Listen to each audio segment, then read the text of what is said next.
I pray that your ears open this evening.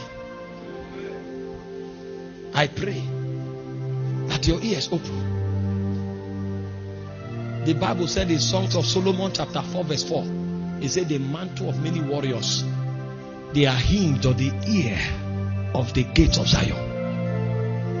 These things float in the spirit. When a man leaves this realm, what he carries is trapped in the spirit, waiting for a man that can enter. I will show you how we enter into depth and dimensions. It's not anything about blood connection or any relationship in the flesh. Your husband can be a GO. He dies to another country. You may inherit that ministry. You don't have the authority to back it. There's no sentiment about it.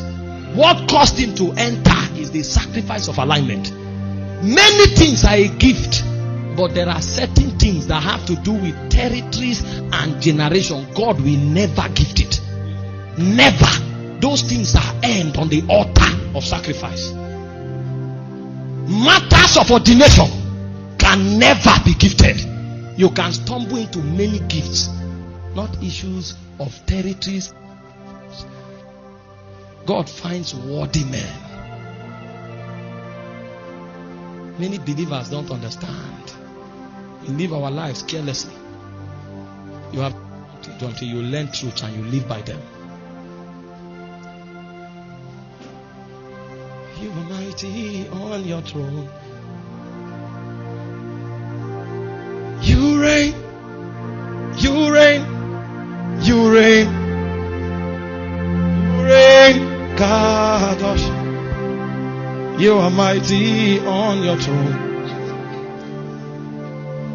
From Genesis to Revelation, nobody made impact by chance. Not one. One. I told you that Adam was born in the womb of encounters. He came from within God. The Bible said God created the man, and then he formed the man from the dust of the ground. He breathed into the man, and the man became a living soul. He was born from within encounter. He lived in Eden, the ambience of heaven. When the earth fell, that pattern did not change. God showed up, and in a whole generation he found no man. And God said he swore in his heart in Genesis chapter 6 that he was going to wipe off everything on the face of the earth, including animals and beasts, until the Bible said, but Noah found favor with God. You don't have an encounter with God, you think you can change anything in time, you are a joker. You don't know the beings that regulate time. Civilization is not a coincidence. It's a deliberate orchestration of princes in the spirit. Everything you see happening around you, there is a prince watching over it. People don't wake up and just suddenly want to fornicate. People don't just wake up and suddenly want to steal. People don't wake up and suddenly want to lie. There's a being that sits over the gate of lie. There's a prince that sits over the gate of fornication. It is the energy of that prince that compels sin in the lives of men. For you to break out of the influence of that spirit, be vitally connected to another influence. This is deeper than accepting Jesus as the Lord of your life. Systems and patterns govern creation. They will remain there for eternity. That's why before Christ, the only men that made impact were men of encounter. After Christ, the only men that made impact were men of encounters.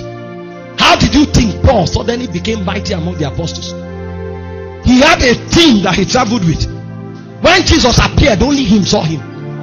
Only him heard him.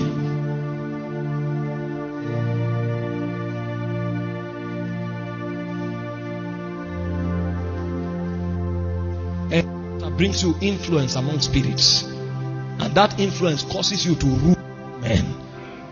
When Moses encountered God by the backside of the desert, in Exodus chapter 7 verse 1, he said, I have made you a god unto Pharaoh. When you gain influence among spirits, you become a god among men. That's why you can have impact. Even the princes, your name echoes in their realm. They dare not touch you.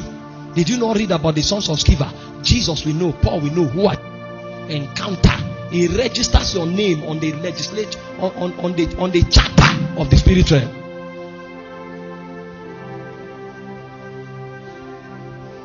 Our generation is weak because encounter is now strange to us.